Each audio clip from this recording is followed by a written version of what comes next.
Hey I am back with another video. आज की चर्चा सफेद कोट पहने खूनी लुटेरों पर, हॉस्पिटल पर, मेडिकल सिस्टम, फार्मास्यूटिकल कंपनी और उनके घोटालों पर। अगर आप सोचते हो डॉक्टर सिर्फ आपकी दवाई के पैसे लेता है तो आप गलत हो। डॉक्टर के लूट तंत्र की छोटी से छोटी जानकारी देने वाला हूं आज के इस वीडियो में। सबसे पहले आपको डॉक्टर रिसेप्शन पर लूटेगा, 2 रुपए के पर्चे के 100 रुपए ले लेगा। फिर आप डॉक्टर के पास जाकर कहोगे डॉक्टर साहब मुझे बुखार है, सर में दर्द है, खांसी है, जुकाम है, पेट में भी दर्द है, बस इतना कहो। डॉक्टर कहेगा जाकर पैथोलॉजी लैब में टेस्ट कराओ, उसके बाद फिर से आओ मेरे पास।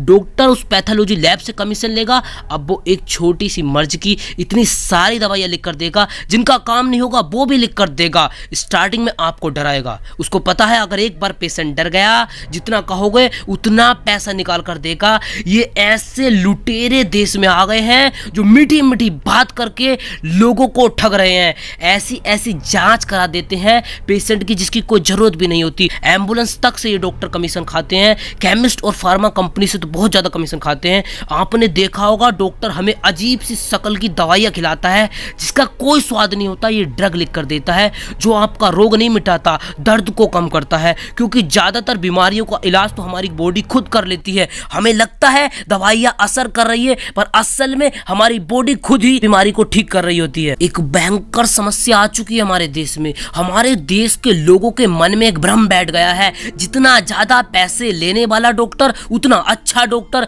जितनी ज्यादा दवाई लिखने वाला डॉक्टर उतना अच्छा डॉक्टर। पर यह भ्रम ही है। एलोपैथिक दवाइयां किसी रोग को मिटाती नहीं है, सिर्फ दर्द को कम करती है, और दर्द को कम करने के ही पैसे देकर आते हैं हम हॉस्पिटल को। जब डॉक्टर की लिखी एक्स्ट्रा दवाइयों से हमारी बीमारी का दूर दूर तक कोई रिलेशन नहीं, तब वो लिखता क्यों है? इसका कारण है एमआर यानी ये वो लोग होते हैं जो हॉस्पिटल में अपनी कंपनी की दवाइयों को लेकर आते हैं, जिसके बदले वो डॉक्टर को भारी कमीशन देते हैं। कमीशन के चक्कर में डॉक्टर वो दवाइयां लिख कर देता है जो आपको ठीक करने की वजह बीमार कर देती है। डिक्सोरेंज नाम का ये सिरप खून की कमी होने पर डॉक्टर लिख कर देता है। आपको यकीन नहीं होगा, प्योर गाय का खून मिलाकर इसे बनाया जाता है। इसको प्रेग्नेंट महिलाओं को एनीमिया की कमी होने पर देते हैं। अगर हिम्मत है तो अपनी धर्मपत्नी को लिख कर दो, अगर नहीं दे सकते तो तुम कौन हो भाई? डॉक्टर हो, कसाई हो, यमराज के भाई हो? एक दवाई सुनो जिसका नाम है डिकोल्ड।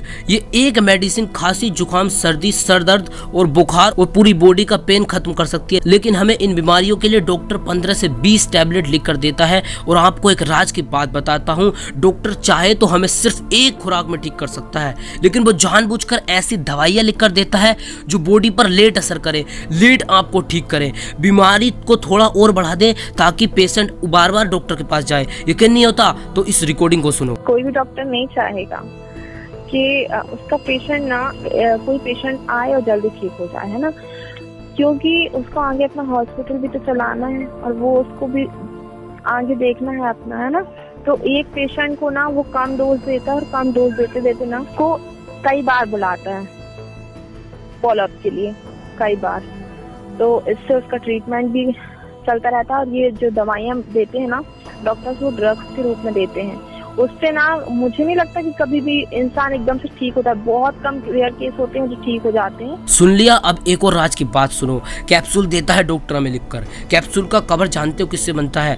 कैप्सूल का कवर देखने में प्लास्टिक का लगता है लेकिन जिलेटिन से बनता है। जिलेटिन मांस की श्रेणी में आता है, वो भी सुअर और गैंडे का मांस। इन जानवरों के खून और जोड़ों के टिश्यू को उबाल कर जिलेटिन बनाया जाता है और हमें पानी के साथ खिलाया जाता है। इसको पहचानने का सीधा सा तरीका है, कैप्सूल के ऊपर हार्ड जिलेटिन लिखा होगा, समझ जाओ हार्ड जिलेटिन लिखा है तो भाई ये सुअर और गैंडे का मांस तुम खा रहे हो। अब एक सवाल उठता है कि उन लोगों का क्या होगा जो अपने आप को वेजिटेरियन कहते हैं। मुस्लिम सुअर से कतराते हैं, सुअर ही खाते हैं। अब बताओ क्या किया जाए इन डॉक्टर्स का, और ये जो कंपनियां हैं फार्मास्यूटिकल कंपनी, इनका क्या किया जाए? पैसा कमाओ, मजबूरी का फायदा मत उठाओ। हम तुम्हें भगवान समझते हैं, तुम राक्षस कहलाने लायक नहीं। 1000 से ज्यादा ऐसी दवाइयां इस देश में धड़ल्ले से बिक रही हैं जो सारी दुनिया में बैन है। पिगलिटोन, शीशा नॉर्म, एस्प्राइड, एसएमपीएस और भी बहुत सारी दवाइयां हैं जो पूरी दुनिया में बैन है, पर भारत में धड़ल्ले से बिक रही हैं। इन दवाइयों को लेकर दुनिया भर के विशेषज्ञों का कहना है कि ये दवाइयां किसी भी स्वस्थ व्यक्ति को हृदयघात का शिकार बना सकती है,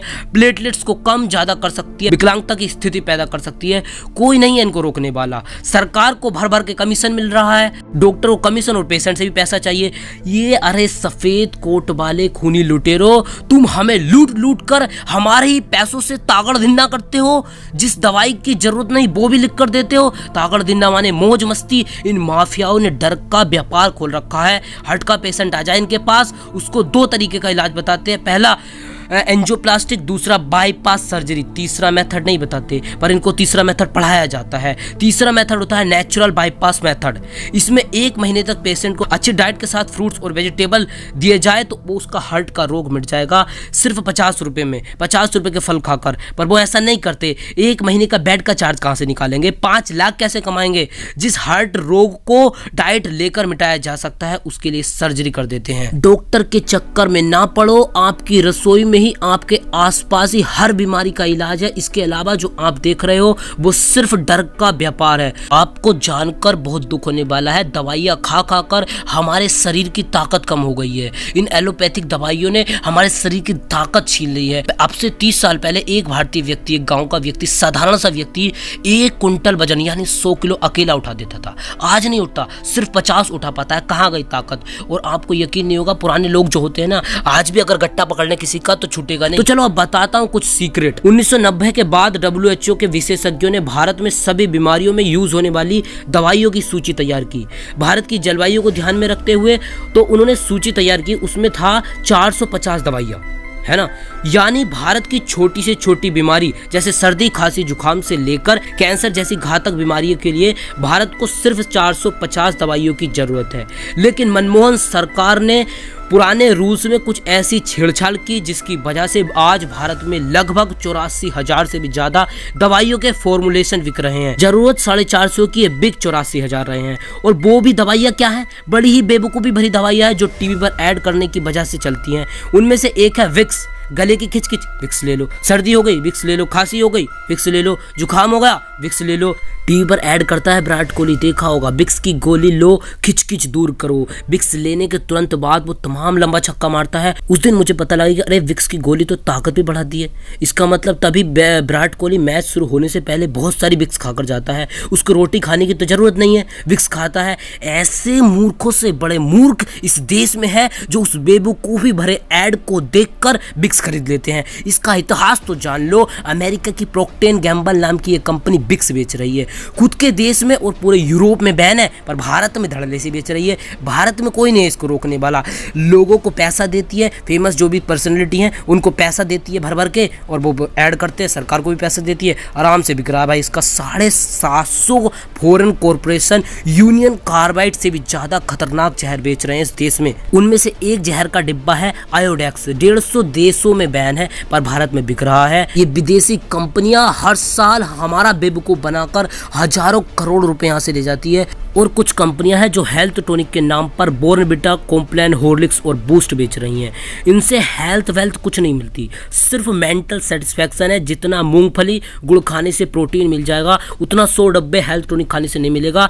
बॉर्नविटा बनता ही मूंगफली की खली से है, यानी मूंगफली के दानों का तेल निकालने के बाद जो वेस्ट बचता है उससे ये लोग बॉर्नविटा बनाते हैं। और आपको सच्चाई बताओ, मूंगफली के वेस्ट को मेरे गाँव में भैंसें खाती है, और उसको ही हमारे देश के पढ़े लिखे लोग या कहीं मॉडर्न मम्मा जो टीवी पर देखते हैं ना, बच्चों को एक बच्चा कूदता हुआ आता है, कहता है I am a Complan boy. एक लड़की आती है कूदती हुई, कहती है I am a Complan girl. Modern mamma की चॉइस कॉम्प्लेन, हॉर्लिक्स, बूस्ट। 1 चम्मच दूध में डालो, हाइट तमाम लंबी बढ़ा लो। अरे अंधभक्तों, क्यों हर साल 750 करोड़ इनको देते हो? जिस उम्र में हाइट बढ़ाने की बात करते हैं ये लोग, उसमें तो नेचुरली हाइट बढ़ती है। आओ जागरूकता फैलाए, वीडियो को शेयर करके अंधभक्ता मिटाएं। वीडियो को लाइक करते रहना, बहुत मेहनत लगती है। सब्सक्राइब नहीं किया तो सब्सक्राइब कर दो, और कमेंट में बताओ किसका बहिष्कार करने वाले हो।